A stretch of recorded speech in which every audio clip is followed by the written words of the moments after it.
Samuel Turner's day began like many others in the quiet town of Greenwood Springs, a place where time seemed to slow and the whispers of the past lingered in the gentle rustling of oak leaves. The morning sun was still soft, filtering through the branches and casting mottled patterns on the cracked sidewalks and faded brick storefronts that lined Main Street. The air held the subtle scent of dew mixed with the distant aroma of freshly brewed coffee from the diner down the road. At 82 years old, Samuel moved with the measured grace of a man who had long ago learned patience from a life both hard and honorable. His 1971 Ford F-150 rumbled quietly as he pulled into the corner gas station. The truck's worn navy blue paint chipped and dented each mark, a silent testament to years weathered. The engine let out a tired groan before settling a sound as familiar to Samuel as the creak of his own joints. The Marine cap on his head was faded almost to gray, its emblem softened by decades of sun and memory. It was a small piece of his past that he carried every day, a symbol of battles fought and brothers lost in the jungles of Cambodia. The war was a world away from the peaceful streets of Greenwood Springs, yet the weight of those years rested quietly beneath his steady hands. Leaning on his cane, Samuel stepped down from the truck, his polished boots clicking softly against the pavement. The tap of his cane was rhythmic but slow, each movement deliberate and careful. Around him, life bustled in its own indifferent way. Four young men lounged near the air pump on their roaring motorcycles, muscle shirts stretched tight over arms inked with tattoos, their faces set in smirks that spelled trouble. One of them called out with a sneer, "Hey, that relic still runs, Grandpa." Another laughed.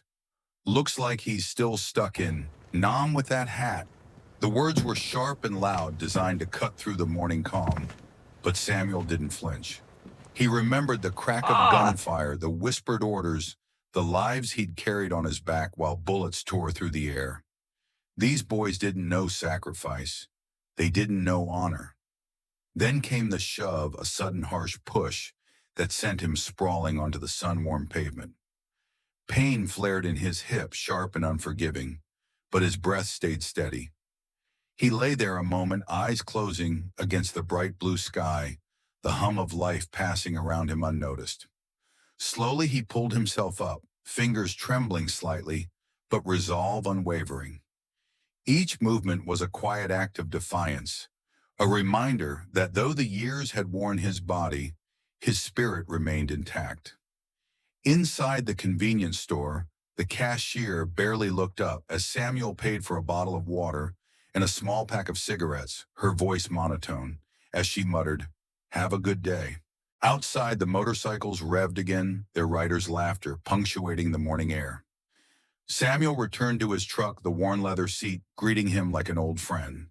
As he drove away, the streets blurred past storefronts, street signs and faces lost in their own worlds. No one saw him. Not really. The veteran who had carried others through fire was invisible here. He pulled into Mason's auto shop, a small brick building, nestled between a coffee house and a closed-down movie theater. Inside Mason, a wiry man in his early 30s with dyed blonde hair and a permanent smirk barely glanced up from his phone. "We don't fix antiques," he said flatly, eyes returning to the screen. Samuel offered to pay in cash, but Mason shrugged. "Parts for trucks, that old waste of time." Nearby, Linda the janitor, with kind eyes and a tired smile, paused her cleaning to watch silently. Outside, a mother pulled her son away from Samuel's path, whispering warnings. Samuel pulled from his pocket a faded photograph, Ghost Company 3rd Recon, Phnom Penh, 72. Faces grimy and smiling a moment, frozen in time. He clutched a laminated emergency contact card, yellowed, and creased a lifeline from a world long past. That evening, under a crooked maple in Riverside Park, Samuel sat alone. The laughter of children echoed with a sharp edge. He dialed a number etched in memory, hoping the brothers who once fought beside him would still answer. Samuel Turner sat beneath the ancient maple tree in Riverside Park, the late afternoon sun casting long shadows across the cracked pavement. The gentle rustling of leaves whispered a melancholy tune as the world around him carried on oblivious to the quiet battle he waged within. His hands, once steady enough to disassemble rifles in the dark, trembled slightly as he pulled a faded photograph from his jacket pocket. The image showed 8 men shoulder-to-shoulder, faces smeared with dirt and sweat, eyes shining with a fierce determination born of shared hardship. On the back in faded ink were the words, "Ghost Company, 3rd Recon, Phnom Penh, 72.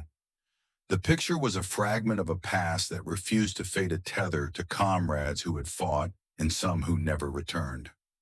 Nearby, the laughter of children floated on the breeze, sharp and cruel. A group of teenagers passed by, their voices laced with mockery. "Look at Zombie Sam over there," one jeered. Another smirked, waiting for a telegram from the White House. Their words stung more than the sun beating down on Samuel's aged skin. He said nothing, folding the photo carefully before tucking it away. Mockery was not new. Faces changed, but ignorance remained constant. He reached deeper into his jacket and pulled out a laminated card, emergency contact information from a time when loyalty meant everything. The card was yellowed and creased, fragile, yet heavy with unspoken promises. Samuel's thoughts drifted to the past, to the day he was handed this card in a dirt-slick tent half a world away. "Call only when you're out of options," his captain had said. "No explanations needed. Just say your name." The pain in his hip was a dull ache now, but the weight in his chest was heavier. The world around him moved past without notice, kindness requiring crisis to be seen. A little boy approached tentatively, offering a juice box with wide eyes. His mother pulled him back sharply, whispering warnings about strangers. The boy's confused glance met Samuel's weary smile, but the moment passed, swallowed by the noise of the day. Taking a deep breath, Samuel pulled out a battered flip phone, its screen flickering faintly. His thumb hovered over the keypad, hesitating before dialing the number etched into his memory. The line rang once, twice, and a voice answered, low and steady.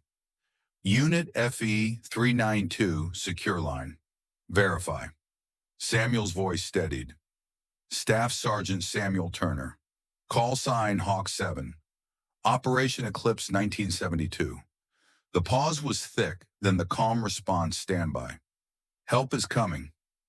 Far away, men in their 70s and 80s rose from their quiet lives. Former medics, scouts, and commanders bound by bonds forged in fire. Without uniforms or orders, they moved with purpose, answering a call that transcended time. Back in Riverside Park, Samuel folded his phone and sat beneath the maple, the sun dipping behind the rooftops, bathing him in golden light. For the first time in years, hope stirred within him. The night air settled over Greenwood Springs like a heavy blanket, cooling the day's lingering heat and wrapping the town in a quiet stillness. But beneath the calm, a stirring was underway, one that would soon awaken the community to a truth long overlooked. In Riverside Park, the shadows deepened as a convoy of unmarked black SUVs rolled silently onto the winding roads. Their tires whispered against the asphalt with practiced precision, each vehicle arriving without sirens or flashers, subtle, purposeful, and unmistakably deliberate. From these vehicles emerged men who wore their years with quiet pride, silver hair, weathered faces, and eyes that had seen too much. They moved together with a unity forged in fire and brotherhood, their black shirts emblazoned with the emblem of Unit 392, a hawk soaring through a circle of stars. Nearby, the same group of young bikers who had earlier mocked Samuel roared into the park on their motorcycles' engines, ripping through the calm as they spun donuts near the playground. Their laughter was loud and careless, unaware of the somber assembly now gathered. Samuel sat on a weathered bench beneath the maple tree, his cane resting beside him. His gaze was steady, calm. He did not need to see the men who had come. He felt their presence in the air, a language spoken through timing and silence. The leader of the bikers finally noticed the group. His laughter faltered, replaced by a wary frown. The men of Unit 392 converged around Samuel, led by a tall figure with a neatly trimmed white beard and a commanding presence. Staff Sergeant Turner, the man's voice was deep and resonant. Unit 392 reporting as ordered. Samuel's throat tightened, but he managed a nod. Colonel Graves. You came. A crowd had gathered, curious onlookers, joggers pausing mid-stride, parents pulling children close. Phones were already raised, recording the unfolding scene. Colonel Graves's voice rose not in anger, but in solemn authority. You laid down your life and carried your brothers through enemy fire. You saved 11 American lives while wounded yourself. That man sitting before you is a hero. Gasps rippled through the crowd. One of the bikers scoffed, his bravado trembling. He's just an old man. You're making it up. From the crowd stepped Major Lee, a tall, silver-haired woman who held up a gleaming Silver Star medal. In 1972, she said clearly, Staff Sergeant Turner held off an enemy regiment while we evacuated. I owe my life to him. Samuel sat silently, his hands trembling, not from fear, but from the weight of memory and pride. Around him, the town began to see. The youngest biker, his face pale, took a hesitant step forward. My grandfather served too, he whispered. If he saw this, he'd be ashamed. Samuel looked at the boy long and steady. Then honor him, he said softly. Become a man he'd be proud of. The boy lowered his head, speechless. The small-town church stood quietly as morning light filtered softly through stained glass, casting colorful patterns on the worn wooden pews. Inside, folding chairs were filled to capacity. Neighbors and strangers alike gathered in a solemn tribute to a man they once overlooked, Samuel Turner. The air was thick with a mixture of reverence and regret, the kind that settles when a community begins to reckon with its past mistakes. Samuel sat in the front row, his silver star pinned to a freshly pressed shirt borrowed from the church custodian. His Marine cap rested gently on his lap, his hands folded quietly atop it. Behind him, members of Unit 392 formed a living shield, brothers, bound not by orders, but by enduring loyalty. The mayor stepped to the podium, her voice trembling slightly as she addressed the crowd. For decades, Samuel Turner walked these streets, quietly pumping his own gas, sitting alone in parks unnoticed and unseen. We passed him by, too caught up in our own lives to see the hero among us. She paused, scanning the room filled with bowed heads and misted eyes. We failed to recognize not just the medals he earned, but the dignity he carried and the grace with which he bore the weight of a lifetime of service and sacrifice. Samuel's eyes scanned the faces before him, friends, neighbors, and those who had ignored him just days before. His heart ached not from bitterness, but from a longing to remind everyone of the humanity behind the uniform. When it was his turn to speak, Samuel rose slowly, each movement a testament to the years etched into his body. I never sought recognition. He began, voice steady but soft. I called my unit because I needed to remember a time when we didn't leave anyone behind. He looked around the room, his gaze lingering on those who had looked past him. I'm not angry. I chose a quiet life. But now I ask you to look harder, to look closer. A murmur of agreement rippled through the church as Samuel continued. The man pushing a shopping cart down the street, the woman sitting alone at the bus stop, they all have stories worth hearing. Stories you won't find on your phones. From the back of the room, a small boy stepped forward, clutching wildflowers. My dad says real heroes don't brag, he whispered shyly. Samuel accepted the bouquet, placing a gentle hand on the boy's shoulder. Your dad is right, he replied softly. Sometimes real heroes just need to be seen. The church was silent, then the weight of his words settling like a benediction over the gathered crowd. Outside, the streets of Greenwood Springs had begun to change. Stories of Samuel's courage and quiet strength spread through whispered conversations and shared memories, knitting the town closer together in newfound respect. The dawn broke gently over Greenwood Springs, painting the sky with soft hues of orange and pink. The early morning light spilled across the quiet streets, casting long shadows beneath the towering maple trees that lined the neighborhood. For the first time in many years, Samuel Turner felt a warmth in the air that wasn't just from the rising sun, a warmth that spoke of change, of recognition, and of a community beginning to heal. His 1971 Ford F-150 stood proudly beneath the familiar maple, its once faded navy blue paint now shining with fresh gloss. The dents and rust that had marked its body were carefully repaired, the scratches buffed out by hands that had come without asking for anything in return. The simple bumper sticker, "Veterans Still Standing," gleamed boldly on the tailgate, a testament to resilience and honor. Three men had arrived at dawn to restore Samuel's truck. One was a veteran recently returned from service in Iraq, his eyes carrying stories of distant battles. Another was a young mechanic whose grandfather had never returned from the Korean War, his hands steady and sure as they worked. The third was a local who had heard Samuel's story and felt compelled to act, offering his time and skill without hesitation. Neighbors who once hurried past Samuel now waved with genuine smiles. Children playing nearby called out greetings with bright eyes and open hearts. A young boy on a scooter slowed, lifting his small hand in a respectful salute before speeding off down the street. Across the road, Linda stood on her porch, her face softening into a proud smile, a silent acknowledgement of the man who had quietly carried so much. Samuel ran his hand over the bumper sticker, feeling the textured vinyl beneath his fingertips. It was more than just a decal. It was a shield against the invisibility that had once threatened to swallow him whole. As the hum of an engine grew closer, Colonel Graves pulled into the driveway in a borrowed sedan. The old friend stepped out, his eyes warm with understanding and years of shared history. "You doing all right?" he asked softly.